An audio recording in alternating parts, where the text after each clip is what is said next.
ফাহিমার রুমে বসে আছি। ফাহিমা এবার ক্লাস 10-এ পড়ে, আমি ওর টিউটর। ক্লাস 9 থেকে আমি ফাহিমার টিউশনি করাচ্ছি। ফাহিমা বসে বসে মুখে কলম নিয়ে কামড়াকামড়ি করছে। আমি ইংলিশ বই হাতে নিয়ে খুলতেই বইয়ের পৃষ্ঠায় লেখা দেখি, আই লাভ ইউ স্যার। লেখাটা দেখে আমি ফাহিমার দিকে তাকিয়ে দেখি ফাহিমা মিটমিট করে হাসছে। আমি রাগে লুক নিয়ে ফাহিমার দিকে তাকিয়ে রাগী কণ্ঠে বলি, এসব কি? হ্যাঁ, কেন স্যার, কি হয়েছে? কি হয়েছে বুঝতে পারছো না? কি লিখে রেখেছো বইয়ের মধ্যে? স্কুলে কি লেখাপড়া করতে যাও নাকি প্রেম করতে?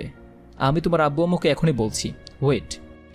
বলেই আমি ফাহিমার আব্বু আম্মুকে ডাকতে গেলে তার আগেই ফাহিমা বলে, ভুলেও এই কাজটা করবেন না স্যার। আব্বু আম্মুকে আপনি ডাকলে আমি বলবো আপনি আমাকে প্রপোজ করেছেন, আর আমি রাজি হইনি বলে বইয়ের মধ্যে এসব লিখে রেখেছেন। ফাহিমার কথা শুনে আমি মুখে হাত দিয়ে অবাক হয়ে ওর দিকে তাকিয়ে আছি। কি ডেঞ্জারাস আর ফাজিল মেয়ে! তুমি এত বড় মিথ্যা কথা বলতে পারবে? Everything is fair in love and war sir, এটা জানেন তো? ফাহিমা, বড্ড বেশি হয়ে যাচ্ছে। ভুলে যেও না আমি তোমার টিচার। কোচোর টিচার, আমি আপনাকে ওটা করি যেটা বইয়ে লেখা আছে। মুখে কি ভাষা! নাক টিপলে এখনো দুধ বের হবে, আর উনি আসছে আমাকে প্রপোজ করতে। তোমার থেকে আমি 10 বছরের বড়, জানো তুমি? বয়স কোনো ব্যাপারই না স্যার। আমার আব্বু আমার আম্মুর থেকে 9 বছরের বড়। সব কথা আগে থেকে রেডি করে রেখেছো। এখন এসব ফালতু চিন্তা মাথা থেকে বের করে পড়তে বসো। আর কিছুদিন পর তোমার ফাইনাল এক্সাম। আমি পড়বো না, আগে আপনি বলুন আপনি আমাকে ভালোবাসেন, তাহলে আমি ভালো করে পড়বো। মাথায় কি শয়তান চাপে, নাকি পুরো বডিটাই শয়তান লড়াচড়া করছে? হ্যাঁ, পড়ো চুপচাপ। আমার ধমক শুনে ফাহিমা কান্না করে দেয়। কান্না করতে করতে বলে, আপনি খুব পচা, আমাকে একটুও ভালোবাসেন না, শুধু বকেন। আপনি অনেক পচা। এবার কিন্তু তুমি বেয়াদবি করছো আমার সাথে। আমি কিন্তু সত্যি সত্যি তোমার আব্বু আম্মুকে ডাকবো। আমি চোখের পানি মুছেই নাক টানতে টানতে বই নিয়ে বসি। স্যার আমাকে পড়াতে থাকে। আচ্ছা আপনারাই বলুন তো, চোখের সামনে একটা চকলেটের মতো ছেলে থাকলে প্রেম না করে কেউ পড়ে? চলুন এই ফাঁকে একটু পরিচয় পর্বটা শেষ করে নিই। আমি ফাহিমা রহমান, আব্বু আমিনুল রহমান একজন সরকারি চাকুরিজীবী, আর আম্মু ফাতেমা রহমান একজন গৃহিণী। আর একটু আগে যে আমাকে বকলো সে আমার টিউটর। আমাদের বাসায় থেকেই এবার মাস্টার্স পড়ছে, আর আমাকেও পড়ায়। 1 ঘন্টা পড়ানোর পর স্যার তার রুমে চলে যায়। আমি নিচে এসে আম্মুর পাশে সোফায় বসে পড়ি। নিজের রুমে এসে বসে আছি। কিছুদিন পর এক্সাম আছে, তাই বই নিয়ে পড়তে থাকি। হঠাৎ রুমে ফাহিমা এসে আমার সামনে দাঁড়িয়ে হাতের মধ্যে ওড়না নিয়ে মোচড়ামোচড়ি করছে। কি হয়েছে? এমন করছো কেন? আপনাকে আম্মু ডাকছে স্যার খাবার জন্য। তো সেটা ভালো করে বললেই তো হয়, এমন মোচড়ামোচড়ি করছো কেন?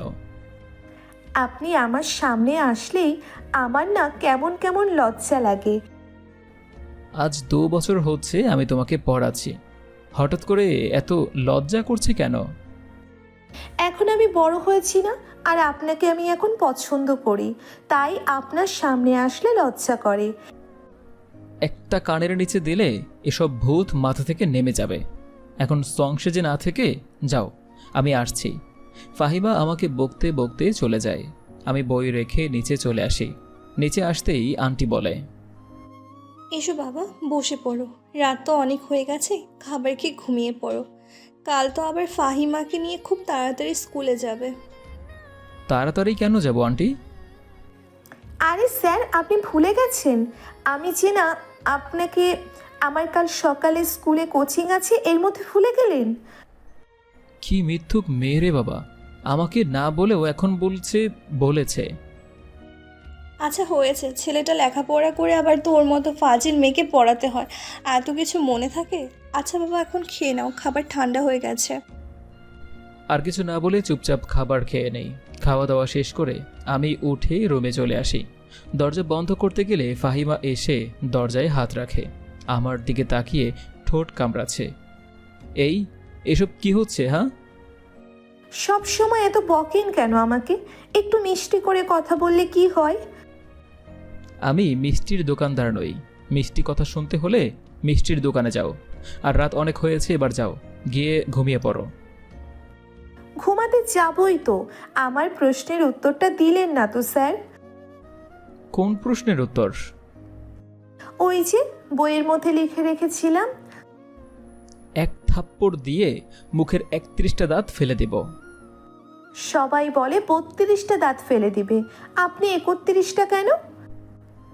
কারণ তোমার একটা দাঁত তো ইঁদুরে নিয়ে গিয়েছে। এখন যাও, নয়তো সত্যি সত্যি একটা দেব। শয়তান স্যার আপনি, ভালোবাসা বোঝে না। তারপর ফাহিমা আমাকে ভেঙচি কেটে চলে যায়। মেয়েটি অনেক ফাজিল। তারপর আমি দরজা বন্ধ করে কিছু সময় পরে শুয়ে পড়ি। পরের দিন সকালে ঘুম ভেঙে উঠে ফ্রেশ হয়ে নাস্তা করে রাকিব স্যারকে নিয়ে বাসা থেকে বের হয়ে হাঁটতে থাকি। এত তাড়াতাড়ি আসলে কেন? আর এত সকালে কিসের কোচিং তোমার? কোচিং করতে তো আসিনি এখন। তাহলে কেন এসেছো এত সকালে? আপনার সাথে কিছু সময় ঘুরবো তাই। ফাজলামো পেয়েছো তুমি? ফাহিমা, আমি তোমাকে এখনো বলছি, মাথা থেকে এসব পাগলামি বের করে দাও, লেখাপড়ায় মন দাও। তোমাকে নিয়ে তোমার আব্বু আম্মুর অনেক স্বপ্ন, তাদের স্বপ্নগুলো এভাবে নষ্ট করো না। আর আপনাকে নিয়ে আমি যে স্বপ্ন দেখেছি তার কি হবে? আব্বু আম্মুকে বোঝানোর দায়িত্ব আমার। আর তাছাড়া আমি তো এখনই বিয়ে করতে চাইছি না। আমি এসএসসি পাশ করব, তারপর ইন্টার অনার্স করব, তারপর আমরা বিয়ে করব। আমি তোমাকে বিয়ে করতে পারবো না। ফালতু কথা না বলে যাও, তোমার স্কুলে চলে এসেছি। আর 30 মিনিট পর তোমার কোচিং শুরু হবে। বলেই স্যার আমাকে আর কিছুই বলার সুযোগ না দিয়ে হেঁটে চলে যায়। আমি বোকার মতো তার যাওয়ার দিকে তাকিয়ে আছি। যতক্ষণ স্যারকে দেখা যায় তাকিয়ে থাকি। স্যার চোখের আড়াল হতেই আমি স্কুলের ভিতরে চলে আসি। কিছু সময় এদিক সেদিক ঘুরে ভার্সিটিতে চলে আসি। কয়েকটা ক্লাস করে ভার্সিটি থেকে বের হয়ে হাঁটতে থাকি। ফাহিমার স্কুলের সামনে দিয়ে যাবার সময় দেখি ফাহিমা ওর বান্ধবীদের সাথে দাঁড়িয়ে আছে। আমি কিছু না বলে হাঁটতে থাকি। স্যারকে দেখে দুষ্টুমি করতে ইচ্ছে হলো, তাই দুষ্টুমি করে গান গাইতে থাকি। চ্যাংরা চলেছে একা পথে, সঙ্গী হলে দোষ কি তাতে? রাগ করো না চ্যাংরা গো, রাগলে তোমায় লাগে আরো ভালো। বান্ধবীরা হাসতে থাকে। রাকিব স্যার আমার দিকে একবার রাগি লুকে তাকিয়ে চলে যায়। আমি বান্ধবীদের সাথে আরও কিছু সময় দুষ্টুমি করে ক্লাসে চলে আসি। বাসায় এসে কলিং বেল দিতেই আন্টি এসে দরজা খুলে দেয়। আমি বাসার ভিতরে এসে সোজা নিজের রুমে চলে আসি। কিছু সময় রেস্ট করে গোসল করে চেঞ্জ করে নিচে চলে আসি। রাকি, বাবা আসো, আমি খাবার দিচ্ছি, অনেক বেলা হয়ে গেছে। তোমার নিশ্চয়ই অনেক ক্ষুধা পেয়েছে। আমি কিছু না বলে ডাইনিংয়ে এসে বসে আছি। আন্টি খাবার সার্ভ করে দিলে আমি খেতে থাকি। আন্টি আমার পাশে বসে বলে, ফাহিমা ঠিকমতো পড়ে তো বাবা? দুষ্টুমি করে না তো পড়ানোর সময়? কোনো দুষ্টুমি করে না আন্টি, ঠিক মতোই পড়াচ্ছি আমি। আর আপনি কোনো চিন্তা করবেন না, ফাহিমাকে আমি ঠিক মতোই পড়াচ্ছি। তুমি এই বাসায় আসার পর থেকে ফাহিমা লেখাপড়া ঠিক মতো করছে, এখন রেজাল্টও ভালো হচ্ছে। আন্টির সাথে আরও টুকটাক কথা বলতে বলতে খাবার খেয়ে নেই। এরপর উঠে রুমে চলে আসি। সকালে তাড়াতাড়ি ঘুম থেকে ওঠার কারণে খুব ঘুম পাচ্ছে, তাই চুপচাপ শুয়ে পড়ি। স্কুল ছুটি হলে বাসায় চলে আসি। বাসায় এসে চেঞ্জ করে খাবার খেয়ে স্যারের রুমে এসে দেখি টেবিলে বসে পড়ছে। আসবো স্যার? এসই তো পড়েছ, আর বাকি আছে কি? এমন করে কেন কথা বলেন? কেন? ভালো করে পড়লেই তো হয়। আচ্ছা হয়েছে, এখন আসো। আর কি বলবে বলে চলে যাও, আমার পড়তে হবে। এত লেখাপড়া করে কি আইনস্টাইন হবেন নাকি? মাঝে মাঝে একটু ঘুরতেও যেতে হয়, তাহলে মন ফ্রেশ হয়। আমার এত মন ফ্রেশ করার প্রয়োজন নেই, বড্ড বেশি পাকা হয়ে যাচ্ছ। স্কুলের স্যাররা কি এইসব শিক্ষা দেয়, নাকি লেখাপড়াও শিখায়? এসব শিক্ষাতে হয় না। আমি কি ছোট বাচ্চা নাকি? আমি সবই বুঝি। বেশি বোঝা হয়ে গেছে, যাও এখন আমাকে পড়তে দাও। আমি কিছু না বলে চুপচাপ স্যারের রুম থেকে বের হয়ে আমার রুমে চলে আসি। রাত 11টা। ছাদে এসে দেখি কেউ দাঁড়িয়ে আছে, উল্টো দিকে ঘুরে আছে, তাই বুঝতে পারছি না কে কে ওখানে। ফাহিমার কণ্ঠ শুনে পিছনে ঘুরে দেখি আমার থেকে কিছুটা দূরে দাঁড়িয়ে আছে। এত রাতে তুমি ছাদে কেন? ঘুম আসছিল না তাই। আপনি এত রাতে এখানে কেন? এমনি অনেকটা সময় পড়েছি, তাই ক্লান্ত লাগছিল আর সেজন্য ছাদে এসেছি। রাত অনেক হয়ে গিয়েছে, যাও গিয়ে ঘুমিয়ে পড়ো। বলেই আমি নিচে চলে আসতে গেলে ফাহিমা আমার হাত ধরে। আমি ফাহিমার দিকে তাকিয়ে বলি, কি করছো তুমি? হাত ছাড়ো আমার। কি সমস্যা আপনার? আপনাকে এতটা ভালোবাসি আর আপনি আমাকে সবসময় ইগনোর করেন। আমাকে ভালোবাসতে কি সমস্যা আপনার? আমি ফাহিমার থেকে আমার হাত ছাড়িয়ে বলি, ভালোবাসা ইতিহাস জানো না। দেবদাসে চোখের জল আর পার্বতীর বুক ফাটা কান্না শিখিয়ে দিয়েছে ভালোবাসা কতটা সর্বনাশ। দুজনের দুটি মন জলে পড়ে হয়েছিল ছারখার। পূরণ হয় তাদের মনের আশা। তাই জেনে শুনে তোমাকেও আঘাত দিতে পারবো না, আর নিজেও আঘাত পেতে দিতে পারবো না।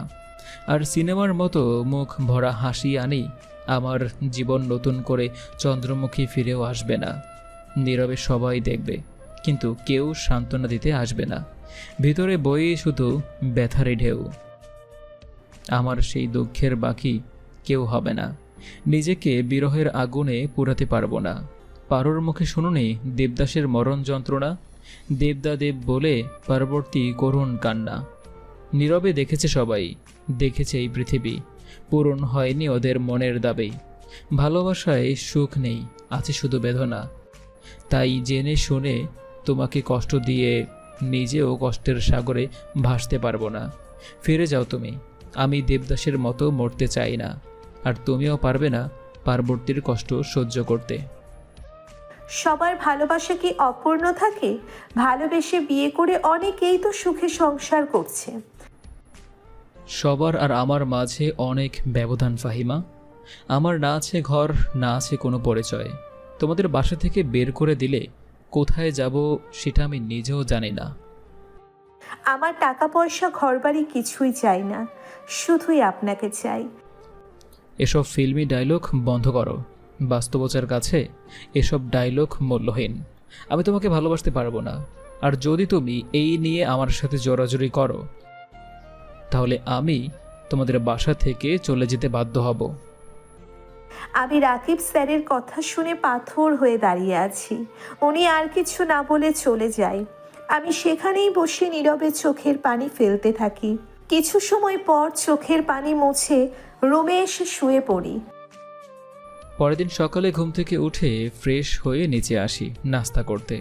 ফাহিমা চুপচাপ নাস্তা করছে, আমার দিকে আজকে একবারও তাকায়নি। আমিও চুপচাপ খাবার খেয়ে রুমে চলে আসি।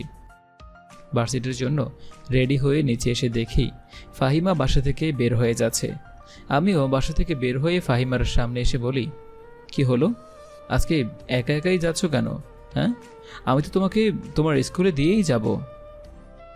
আমার কারো প্রয়োজন নেই, আমি একা একা যেতে পারি। আপনার রাস্তায় আপনি চান। সবসময় তো আমি তোমাকে তোমার স্কুলে পৌঁছে দেই, তাহলে আজকে হঠাৎ কি হলো? এতদিন বুঝিনি, তবে আজ বুঝতে পেরেছি আমি যাকে আপন ভেবেছি সে আপন নয়। আপনাকে অনেক বিরক্ত করেছি, তবে আর কখনো বিরক্ত করব না। বলেই ফাহিমা চলে যায়। আমি সেখানে বোকার মতো দাঁড়িয়ে আছি। হঠাৎ করে এতটা পরিবর্তন? যাক, ভালোই হয়েছে। মাথা থেকে ভালোবাসার ভূতটা গেছে মনে হয়। তারপর আমি হাঁটতে হাঁটতে ভার্সিটিতে চলে আসি। স্কুলে এসে সোজা ক্লাসে চলে আসি। আর আপনার পিছনে ভালোবাসি ভালোবাসি বলে ঘুরবো না স্যার। আপনি যখন আমাকে ভালোবাসেন না, আমি শুধু আপনার পিছনে কেন ঘুরবো? মনে মনে ঠিক করি তার সাথে আর পড়া ছাড়া কোনো কথাই বলবো না। কিছু সময় পর স্যার ক্লাসে আসলে ক্লাসে মনোযোগী হই। রাত 9টা। ফাহিমাকে পড়াচ্ছি। ও চুপচাপ পড়ছে। প্রতিদিনের মতো আজ কোনো দুষ্টামি করছে না। কিছু না বলে আমিও চুপচাপ পড়তে থাকি। পড়ানো শেষ হলে আমি নিজের রুমে চলে আসি। আর এভাবেই দেখতে দেখতে কেটে যায় 6 মাস। ফাহিমার এসএসসি শেষ হয়ে গিয়েছে, আমারও মাস্টার্সের ফাইনাল এক্সাম শেষ হয়ে গেছে। এই 6 মাসে ফাহিমা আমার সাথে প্রয়োজন ছাড়া কথা বলেনি। আমি নিজে থেকেও কথা বলতে গেলে আমাকে এড়িয়ে গিয়েছে সবসময়। দুপুরের খাবারের সময় হঠাৎ নিচে আসতে গেলে আন্টি আর ফাহিমার কথা শুনে দাঁড়িয়ে যাই। ফাহিমা, গিয়ে রাকিবকে খেতে ডেকে নিয়ে আয়। আমি পারবো না, ক্ষুধা লাগলে নিজেই আসবে, আমি ডাকতে যেতে পারবো না। কিছুদিন থেকে লক্ষ্য করছি তুই রাকিবের সাথে কেমন ব্যবহার করছিস। সত্যি করে বলতে কি হয়েছে? রাকিব কি তোকে কিছু বলেছে? কিছুই হয়নি আম্মু, আমার ভালো লাগছে না রাখতে, তাই যাব না। বারবার এক কথা কেন বলছো? বলেই আমি চেয়ার থেকে উঠে ওপরে আসতে গেলে দেখি স্যার সিঁড়ির কাছে দাঁড়িয়ে আছে। আমাকে উঠতে দেখেই তার রুমে চলে যায়। আমি নিচে না থেকে সোজা নিজের রুমে চলে আসি। ভালোবাসি বলেছিলাম, এমন কিছু বলিনি যার জন্যে উনি এত বড় একটা কথা বলতে পারে। বাসা থেকে চলে যাবার কথা বলে, ঠিক আছে যাক চলে, আমি আর ওনার পিছনে পিছনে ঘুরি না, নিজেকে মানিয়ে নিয়েছি। রুমে এসে দরজা বন্ধ করে ব্যাগে নিজের সব জামাকাপড় ভরে নেই। এই বাসায় আর থাকতে ইচ্ছে করছে না। ফাহিমার এত অবহেলা নিতে পারছি না। ও আমাকে বুঝতে চায়নি কখনো। ব্যাগে সব কিছু ভরে একটা চিরকুট লিখলাম ফাহিমার জন্য। ফাহিমা, আমি চলে যাচ্ছি, তাও সারা জীবনের জন্য তোমাদের বাসা থেকে। তোমার এত অবহেলা আমি আর নিতে পারছি না। তুমি কখনো আমাকে বোঝোনি, হয়তো বোঝার চেষ্টাও করোনি। আমিও তোমাকে খুব ভালোবাসি, কিন্তু আমার অবস্থান সেটা আমাকে বলতে দেয়নি। আর তুমি যখন আমাকে তোমার মনের কথা বললে, তুমি তখন আবেগের মাঝে ছিলে। তোমার সামনে এক্সাম ছিল, তাই তোমাকে ফিরিয়ে দিয়েছিলাম। ভেবেছিলাম তুমি ইন্টার শেষ করার পর তোমাকে ভালোবাসি বলেই আপন করে নেব। কিন্তু তোমার ভালোবাসা আমার জন্য এখন ঘৃণায় পরিণত হয়ে গিয়েছে। তোমার চোখে আমার জন্য এত ঘৃণা নিয়ে তোমার সামনে থাকা আর সম্ভব হলো না, তাই চলে গেলাম তোমার ঘৃণাকে সাথে করে নিয়ে। ভালো থেকো তুমি। চিরকুট ভাঁজ করে ফাহিমার থেকে আনা একটা বইয়ের মধ্যে ভরে ফাহিমার দরজার সামনে রেখে রুমে এসে ব্যাগ নিয়ে নিচে আসতেই আন্টি আমার কাঁধে ব্যাগ দেখে বলে, এ কি বাবা, তোমার কাঁধে ব্যাগ কেন? কোথায় যাচ্ছ তুমি? আমার এক্সাম তো শেষ আন্টি, শহরে গিয়ে এবার একটা জবের চেষ্টা করব। আপনাদের কথা সারা জীবন মনে থাকবে। এই 2 বছরে বাবা মায়ের ভালোবাসা আপনাদের থেকেই পেয়েছি। যদি বেঁচে থাকি আবার দেখা হবে। এই দুপুরবেলা তুমি চলে যাবে? আর আগে তো কিছু বললে না। আসলে আন্টি, কিছুক্ষণ আগেই বড় ভাই কল করে বলল যে আজকের মধ্যে চলে যেতে। কাল সকালে চাকরির জন্য ইন্টারভিউ দিয়ে যেতে হবে। আচ্ছা, তাহলে খাবার খেয়ে তারপর যাও। বাসের টিকিট কাটা হয়ে গিয়েছে আন্টি, আর 5 মিনিট পরেই বাস ছেড়ে দিবে। চাকরি পেলে একদিন এসে খাবো। তুমি না খেয়ে চলে যাবে তাই বলে? বাস ছেড়ে দিবে, কিছু করারও তো নেই। আচ্ছা যাও, তবে আমাকে কিন্তু কল করবে। আমি ঠিক আছে বলে আন্টিকে সালাম করে বাসা থেকে বের হয়ে চলে যাই। আন্টিকে বলা সব কথাই মিথ্যা। গ্রামের বাড়িতে চলে যাব। ছোট থেকে যেখানে বড় হয়েছি, সেখানে যার কাছে বড় হয়েছি সে আমার নামে তার কিছু জমি লিখে দিয়েছে। আমি জমিগুলো এতদিন বর্গা চাষ করার জন্য দিয়েছিলাম। হাঁটতে হাঁটতে বাস স্টেশনে চলে আসি। টিকিট কেটে বাসে উঠে বসি। কিছু সময়ের মধ্যে বাস ছেড়ে দেয়। চোখ বন্ধ করে বসে আছি। কিছু সময় পর রুম থেকে হবার জন্যে দরজা খুলে হাঁটতে গেলে দেখি দরজার সামনে আমার বই পড়ে আছে। বই হাতে নিয়ে দেখি ভেতরে কিছু রাখা আছে। বই খুলে দেখি একটা চিরকুট। চিরকুট পড়ে দৌড়ে স্যারের রুমে এসে দেখি স্যার নেই, আর তার কোনো জামা কাপড়ও নেই। দৌড়ে নিচে এসে আম্মুকে বলি, আম্মু স্যার কোথায়? রাকিব তো একটু আগে চলে গেল। ওর কোনো বড় ভাই কল করে বলেছে কালকে ইন্টারভিউ আছে, চাকরির জন্য শহরে গেছে। মিথ্যে কথা সব আম্মু, স্যার আমার জন্য চলে গেছে। তোর জন্য মানে? কি বলছিস তুই? আমি আম্মুকে সেই রাতের কথা বলি, আর আজকে লেখা তার চিরকুট দেখাই। সব শুনে আম্মু আমার দিকে তাকিয়ে আছে। আম্মু তুমি স্যারকে এনে দাও, আমি ওনাকে বুঝতে পারিনি। এখন তো চলে গেছে, তুই এত কথা আমাকে আগে কেন বলিসনি? রাকিবের মতো ছেলেকে মানতে আমার কোনো সমস্যাই ছিল না। ওর মতো ভালো মনের মানুষ আজকাল পাওয়া যায় না। আমি কিছু না বলে দৌড়ে বাসা থেকে বের হয়ে রিক্সা নিয়ে বাস স্টেশনে চলে আসি। এসে দেখি স্যার কোথাও নেই। টিকিট কাউন্টারে জিজ্ঞেস করে জানতে পারি অনেকক্ষণ আগে বাস ছেড়ে দিয়েছে। আমি রাকিব স্যারের একটা ছবি দেখিয়ে জিজ্ঞেস করি কোথাকার টিকিট কেটেছে উনি জানে কি না। টিকিট কাউন্টারের লোকটা বলে কত মানুষ টিকিট কাটে, মনে রাখা সম্ভব নয়। একটা বেঞ্চে বসে কান্না করতে থাকি। কান্না করতে করতে বাসায় চলে আসি। বাসায় এসে আম্মুকে জড়িয়ে ধরে অনেক সময় কান্না করি। আম্মু মাথায় হাত বুলিয়ে দিয়ে বলে, কাঁদিস না মা, দেখবি রাকিব ঠিক চলে আসবে। তুই রাকিবকে কল করেছিলি? না আম্মু, মনে ছিল না কল করতে, আমি এখনই কল করছি বলেই আমি মোবাইল বের করে কল করি। ওপাশ থেকে একটা মেয়েলি কণ্ঠে বলে, আপনি যে নাম্বারে কল করেছেন সেটা এখন বন্ধ আছে, অনুগ্রহ করে কিছুক্ষণ পর আবার চেষ্টা করুন, ধন্যবাদ। আমি এটা শুনে আরও বেশি কান্না করতে থাকি।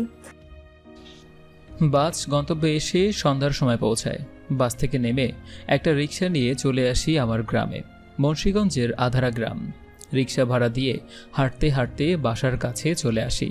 পুরো বাসা ময়লা হয়ে আছে, পরিষ্কার করতে হবে। আর এদিকে ক্ষুধায় পেটের মধ্যে ইঁদুর দৌড়াচ্ছে। ব্যাগ রেখে একটা দোকানে এসে হালকা কিছু খেয়ে বাসায় এসে লেগে পড়লাম পরিষ্কার করতে। পরিষ্কার করতে করতে রাত 10টা বেজে যায়। গোসল করে দোকানে এসে 1 কেজি চাল আর কয়েকটা ডিম নিয়ে বাসায় চলে আসি। অতঃপর রান্না শেষ করে খাবার খেয়ে শুয়ে পড়ি। খুব ক্লান্ত লাগছে। এত পথ জার্নি করে এসে বাসায় এত কাজ করার পর শরীর আর চলছেই না। বিছানায় পিঠ লাগাতেই ঘুমিয়ে যাই। রাকিব স্যারের রুমে বসে কান্না করছি। মানুষটা কাছে থাকতে বুঝতে পারিনি তার ভালোবাসা। আর একবার ফিরে আসুন রাকিব, আর কখনো আপনাকে কষ্ট দিব না। কোথায় গেলে আপনাকে পাবো জানি না। কি হবে ফাহিমা আর রাকিবের ভবিষ্যতে? ফাহিমা কি আবার ফিরে পাবে তার ভালোবাসাকে? জানতে হলে পরের পর্বের জন্য অপেক্ষা করুন। দেখা হচ্ছে আবারও কালকে। আজকে আসছি, টাটা, বাই বাই। তোমাকে বললাম না তোমার আব্বু আম্মুকে নিয়ে আসতে? কেন নিয়ে আসোনি তুমি? আমার মাম্মা নেই, পাপাকে বলেছি আসার জন্য। পাপা মনে হয় কাজে আটকে গেছে। তোমার থেকে বেশি ইম্পর্টেন্ট তার কাজ। তোমার পাপ্পার নাম্বার দাও, আমি কল করছি। আমি রাহির থেকে নাম্বার নিব, তার আগেই প্রিন্সিপাল স্যার আমাকে ডাকে তার চেম্বারে। আমি রাহিকে ওয়েট করতে বলে চলে আসি প্রিন্সিপাল স্যারের রুমে। মেয়ের স্কুলে আসতে আসতে 1 ঘন্টা লেট হয়ে যায়। স্কুলের সামনে আসতেই মেয়ে আমার সামনে এসে কোমরে হাত রেখে রাগী চোখে তাকিয়ে আছে। আমি মেয়ের সামনে হাঁটু ভাঁজ করে কান ধরে বলি, আই এম সরি মামুনি, অফিসের একটু কাজের চাপ ছিল আর তাই আসতে লেট হয়ে গেছে। এসব বলে কোনো লাভ হবে না। তুমি জানো তোমার জন্য ম্যামের থেকে আমার কতগুলো কথা শুনতে হয়েছে। আমি তোমার সাথে খুব রাগ করেছি। আচ্ছা, আমি ম্যামের থেকে সরি বলে নেব। তোমার ম্যাম কোথায়? ম্যাম প্রিন্সিপাল স্যারের রুমে গেছে, ওনার রুমে ওয়েট করতে বলেছে। এসো আমার সাথে। বসা থেকে উঠে দাঁড়াই আর মেয়ের সাথে ওর ম্যামের কক্ষে এসে বসে আছি। অপেক্ষা করছি ওর ম্যামের জন্য। প্রিন্সিপাল স্যারের রুম থেকে নিচের কক্ষে আসি। দরজা দিয়ে ঢোকার সময় দেখি কেউ বসে আছে। বুঝতে পারলাম রাহির আব্বু। আপনার কোনো কমন সেন্স নেই বলেই থেমে যাই। চেয়ারে বসে থাকা লোকটা আমার দিকে ঘোরাতে অবাক হয়ে তাকিয়ে আছি লোকটার দিকে। সাদা ফ্রেমের চশমা, মাথায় কাঁচা পাকা চুল, পরনে সাদা শার্ট আর সাদা প্যান্ট। হ্যাঁ, লোকটা আর কেউ না, আমার এক সময়ে টিউটার রাকিব স্যার। তাকিয়ে আছি তার দিকেই।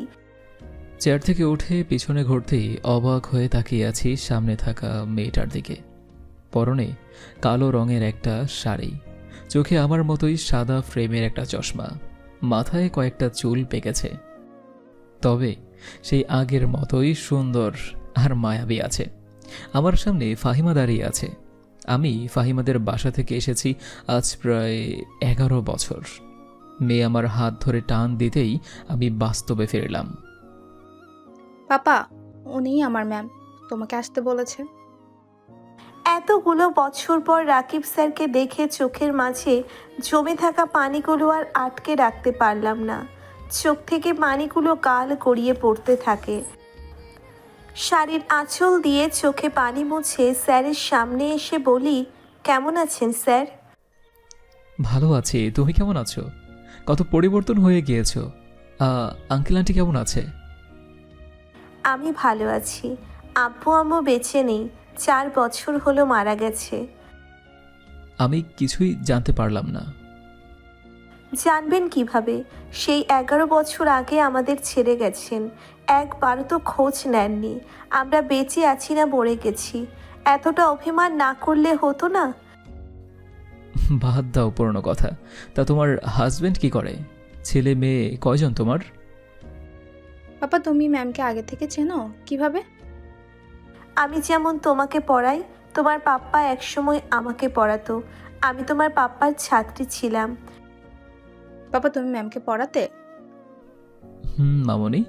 আচ্ছা, আমাকে কেন আসতে বলেছো সেটা তো বললে না। আপনার মেয়ের রেজাল্ট স্কুলের সবার থেকে ভালো।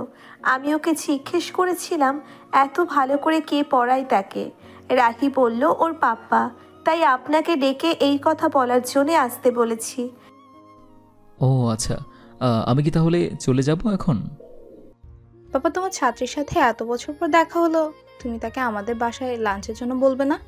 এটা তো ব্যাড ম্যানার্স পাপ্পা। সরি মামনি, ভুল হয়ে গেছে। ফাহিমা, ফ্রি হলে চলো আমাদের সাথে।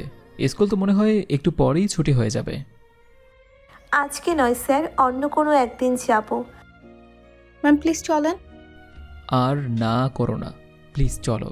তোমাকে আমি বিকেলে তোমার বাসায় ড্রপ করে দিয়ে আসবো।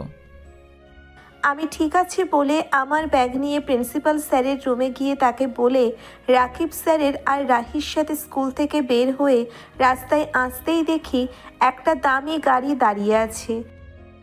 স্যার উঠতে বলে গাড়িতে, চুপচাপ গাড়িতে উঠে বসি। পিছনে বসতে চেয়েছিলাম কিন্তু রাহির ছোড়াছুড়িতে সামনেই বসি। রাহি আমার কোলে বসে। স্যার ড্রাইভিং সিটে বসে গাড়ি স্টার্ট দিয়ে ড্রাইভ করতে থাকে। কিছু সময়ের মধ্যে একটা বিশাল বড় বাড়ির সামনে এসে গাড়ি থামায়। স্যারের সাথে বাসার ভিতরে চলে আসি। রাহি আমার হাত ধরে আমাকে ওর রুমে নিয়ে এসে বলে, ওইদিকে ওয়াশরুম ম্যাম, যান গিয়ে ফ্রেশ হয়ে আসুন। 10 মিনিটের মধ্যে এই টেবিলে খাবার সার্ভ করা হয়ে যাবে। আমি মুচকি হেসে ওয়াশরুমে এসে ফ্রেশ হয়ে নিই। রাহি আমার দিকে তোয়ালে এগিয়ে দিয়ে রাহি ওয়াশরুমে চলে যায়। রুমে এসে বেডে বসে মাথায় হাত রেখে আছি। এতগুলো বছর পর আবার ফাহিমার সাথে দেখা হলো। নিজেকে অনেক কষ্টে তখন সামলে রাখলেও এখন আর পারছি না। চোখ বন্ধ করার পরেও চোখ থেকে টপ টপ করে পানি পড়তে থাকে। সেই পুরনো স্মৃতিগুলো বুকের মাঝে নাড়া দিয়ে যাচ্ছে। যেদিন জীবন থেকে যায় হারিয়ে, তাকে তো যাবে না ধরা আর হাত বাড়িয়ে। তবুও দিন চলে যায়, শুধু স্মৃতিগুলো রয়ে যায়। সেই স্মৃতিগুলো পিছু ডাকে। কাছে মানুষ যদি পর হয়ে যায় তবে তো জীবনে শুধুই ঝড় বয়ে যায়। তবু আপন মানুষ পর হয়ে যায় আর বুকের ভিতর ঝড় দিয়ে যায়। ব্যথা দিয়ে প্রিয়জন বুকটাকে ভরে দিয়ে যায়। চোখ থেকে চশমা খুলে চোখের পানি মুছে সামনে তাকিয়ে দেখি রাহি দাঁড়িয়ে আছে। আমার কাছে এসে চোখের পানি মুছে দিয়ে আমার কপালে চুমু দিয়ে বলে, কি হয়েছে পাপা, তুমি কান্না করছো কেন?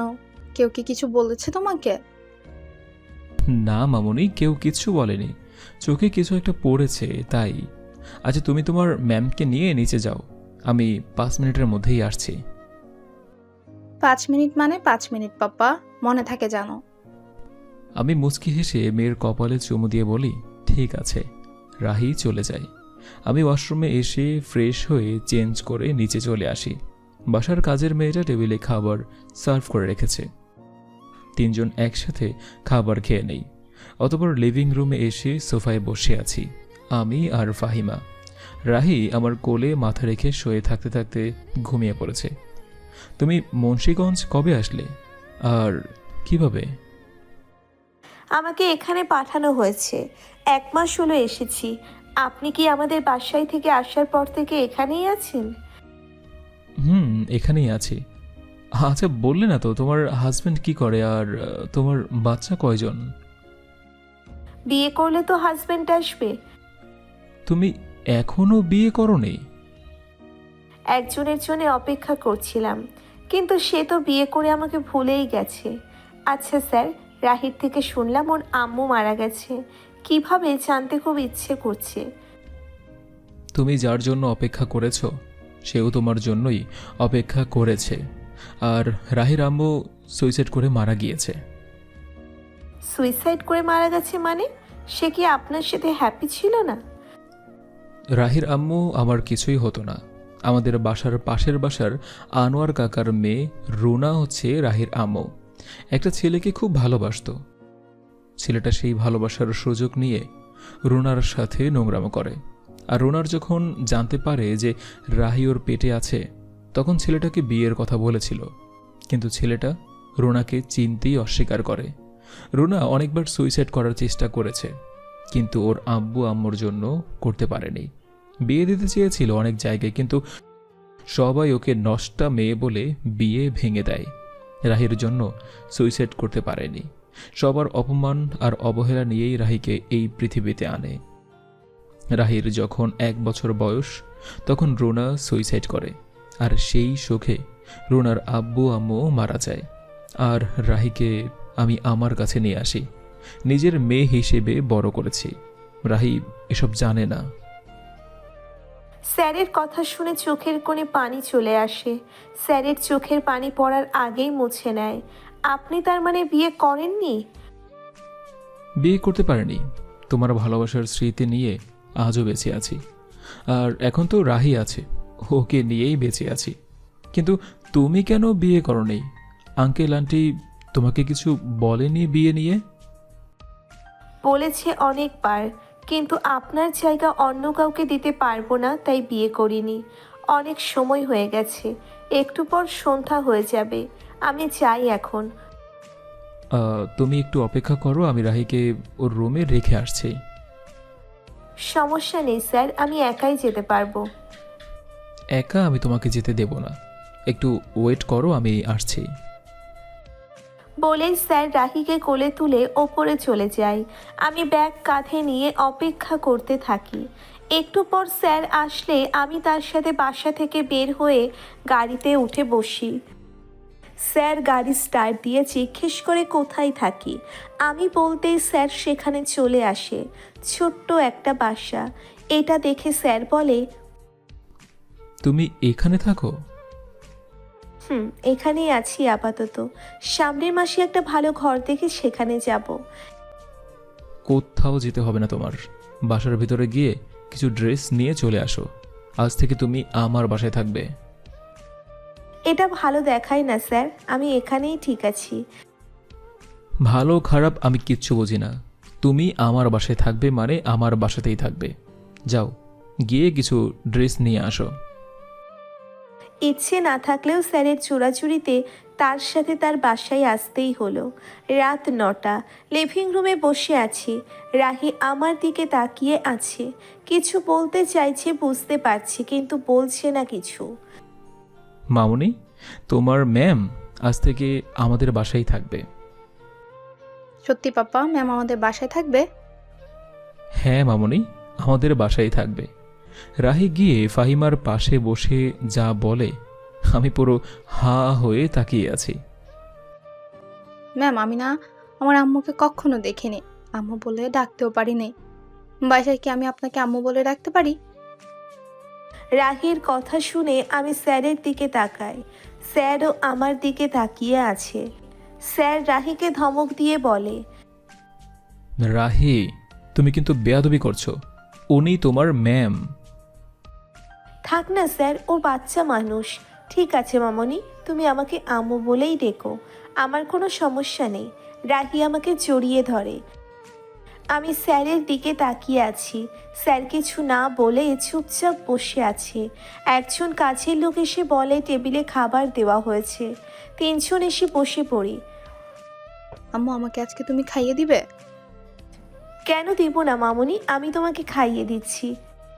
ফাহিমা রাহিকে খাবার খাইয়ে দিতে থাকে। আমি কিছু না বলে একবার তাকিয়ে খেতে থাকি। খাবার শেষ করে রাহি ফাহিমাকে নিয়ে ওর রুমে চলে যায়।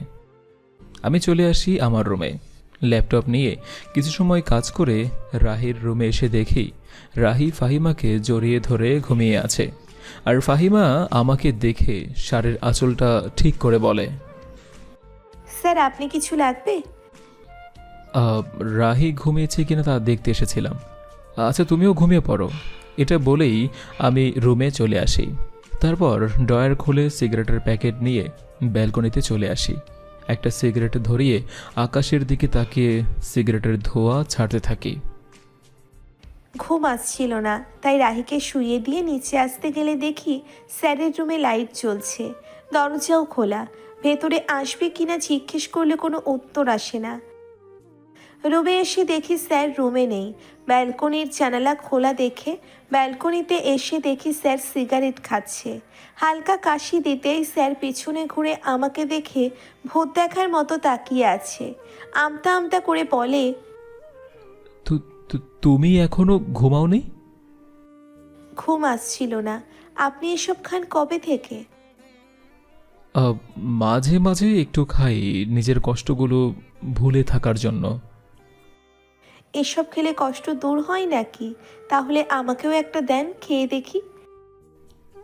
পাগল হয়ে গেছো নাকি? এসব খেতে হবে না। তাহলে আপনি কেন খাচ্ছেন? ফেলুন বলছি। আমি হাতে থাকা সিগারেটের বাকি অংশটা ফেলে দেই। ফাহিমা আমার দিকে ইশারা করে বলে প্যাকেট ফেলে দিতে। তারপর আমি প্যাকেটটাও ফেলে দেই। এত রাতে জেগে আছেন যে?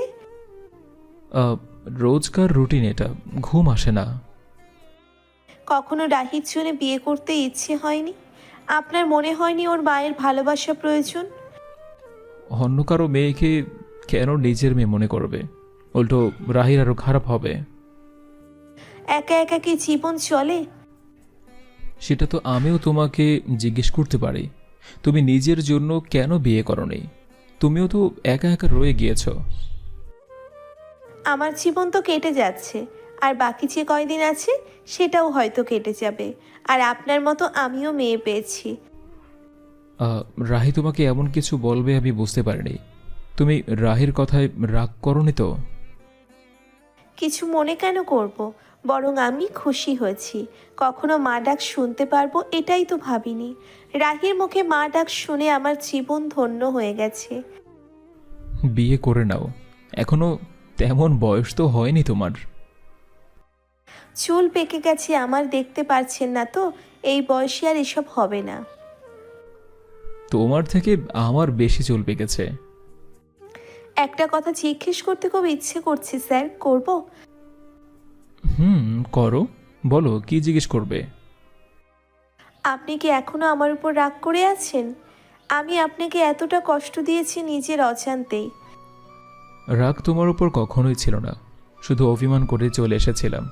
কিন্তু সময়ের সাথে সাথে সব কিছু শেষ হয়ে গিয়েছে। তোমার সাথে কল করতে চেয়েছিলাম, কিন্তু সিমটা হারিয়ে ফেলেছিলাম, আর তাই কল করতে পারিনি।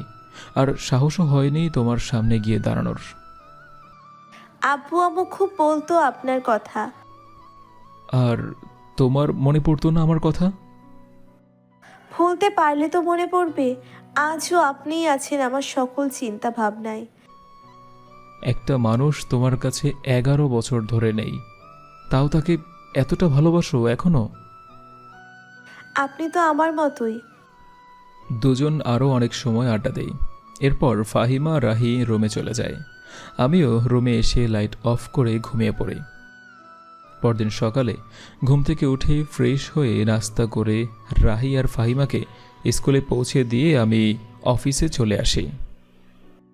আচ্ছা আম্মু, তোমাকে একটা কথা জিজ্ঞেস করি। মামুনি বলো। তুমি কি শুধু পাপ্পার ছাত্রী ছিলে, নাকি পাপ্পাকে ভালোবাসতে? আমার মামুনি হঠাৎ এই কথা কেন জিজ্ঞেস করছে? এমনি বলো না আম্মু। তোমার পাপ্পাকে আমি ভালোবাসতাম, তোমার পাপ্পাও ভালোবাসতো, কিন্তু তোমার আব্বু কখনো বুঝতে দেয়নি। আমি তোমার পাপ্পাকে ভুল বুঝেছিলাম, তাই তোমার পাপ্পা রাগ করে চলে এসেছিল। তাহলে তুমি এখন পাপ্পাকে বিয়ে করে সত্যি সত্যি আমার আম্মু হয়ে যাও না। রাহির কথা শুনে আমি চুপ হয়ে যাই। কি বলবো বুঝতে পারছি না। কথাটা এড়িয়ে রাহিকে ওর ক্লাসে দিয়ে আমি আমার কক্ষে চলে আসি। এভাবেই কেটে যায় বেশ কয়েকটা মাস। রাত 11টা। ছাদে বসে আছি আমি, রাহি আর রাকিব স্যার। তোমার লেখাপড়া কেমন চলছে মামুনি? খুব ভালো পাপ্পা। আম্মু তো সারাক্ষণ আমাকে পড়ায়। আচ্ছা, আমি বেশি কঠিন নাকি তোমার আম্মু? আম্মু খুব ভালো। আচ্ছা পাপা, তুমি আমাকে বিয়ে করে সত্যি সত্যি আমার আম্মু করে দাও না। রাহির কথা শুনে আমি ফাহিমার দিকে তাকাই। ফাহিমাও তাকিয়ে আছে আমার দিকে। দুজনেই চুপচাপ। রাহি কিছু না বলে দৌড়ে চলে যায়। আমি ফাহিমাকে বলি, ওর কথায় রাগ করো না। বাচ্চা মানুষ কি বলছে নিজেই জানে না। আমার কিন্তু কোনো সমস্যা নেই। রাহির ইচ্ছে কি আমরা পূর্ণ করতে পারি না? আমরা দুজন দুজনের জন্য আজও অপেক্ষা করছি। তাহলে এই অপেক্ষা শেষ এবার করতে পারি না? তুমি তো বলেছো তুমি আর কখনো বিয়ে করবে না, তাহলে হঠাৎ মত পাল্টালে? যার জন্যে অপেক্ষা করছি সে যদি আমাকে বিয়ে করে তাহলে মত কেন পাল্টাবো না? আপনি কি চান? তাহলে চলো এই বুড়ো বয়সে বিয়ের পিড়িতে বসি। বলেই দুজন একসাথে হেসে দেই। ফাহিমাকে আমি শক্ত করে জড়িয়ে ধরি। ফাহিমাও আমাকে শক্ত করে জড়িয়ে ধরে। দুজনের চোখ থেকে পানি পড়ছে। 11 বছরের জমে থাকা সব কষ্ট আজ দুজনের চোখের পানি হয়ে পড়ছে। কিছু সময় পর দুজন দুজনকে ছেড়ে দিয়ে চোখের পানি মুছে নেই। তখন ফাহিমা বলে, এখন আমাকে প্রপোজ করেন। আমি একবার প্রপোজ করেছি, আপনি না করে দিয়েছেন, তাই এখন আমাকে প্রপোজ করবেন। এই বুড়ো বয়সে প্রপোজ করব? আমরা বুড়ো হয়েছি তো কি হয়েছে, আমাদের মন তো এখনো সেই আগের মতোই আছে। আমি মুচকি হেসে বসা থেকে উঠে দাঁড়াই। আশেপাশে তাকিয়ে ফুল খুঁজতে থাকি। ছাদে কিছু ফুলের গাছ লাগিয়েছি, ওখান থেকে একটা ফুল নিয়ে আসলাম। তারপর গিয়ে গাছ থেকে ফুল ছিঁড়ে ফাহিমার সামনে হাঁটু ভাঁজ করে বলি, ভালোবাসি বলতে চেয়েও বলতে পারিনি। আজ আর বাধা নেই ভালোবাসি বলতে। বাকিটা জীবন তোমার হাতে হাত রেখে পথ চলতে চাই। এই বুড়োর রাতের কম্বল নিয়ে টানাটানি করার সঙ্গী করতে চাই। মৃত্যুর আগ পর্যন্ত তোমার সাথে খুনসুটিতে মেতে থাকতে চাই। ভালোবাসি তোমাকে, খুব বেশি ভালোবাসি। ফাহিমা তাকিয়ে আছে আমার দিকে। ওহো, তাড়াতাড়ি বলো, এই বুড়ো বয়সে এভাবে আর কতক্ষণ বসে থাকবো?